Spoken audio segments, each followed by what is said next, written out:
به به با آقای غلام نگاه می نوازد. حاجی پشمام تون رد شد. ولی ماهیگیری خیلی میچسبه آقا. گورگل تو چی میگی دیگه؟ اسکول اینجا چی کام کنی؟ ولش کن. صدای چی بود؟ غلام در چه خبرها؟ سلام سیا گورگلی پشت چرا غلام؟ مردی که روانی بگو چی میخواد؟ هیچی اون فشنگانتو میدی؟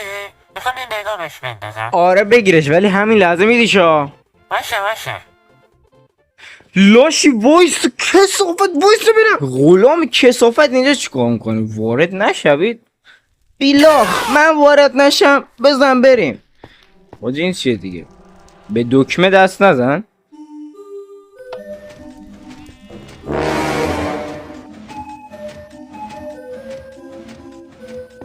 این چیه دیگه؟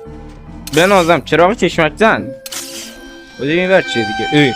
غلام انتر تو اینجایی وایستا بینم. حاجی اینجا چه خبره؟ اینجا چی دیگه غلام اومده؟ یعنی چی؟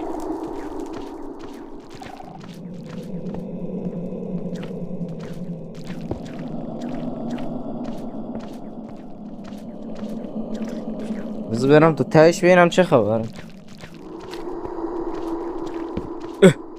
اینو که گذاشت یا برفضل داداش داره مشکوک میشه. این دکمه ها چیه دیگه رو زمین؟ کی منو زد؟ این چیه دیگه؟ نه نه نه نه این چیه؟ کیف دلیوره فرار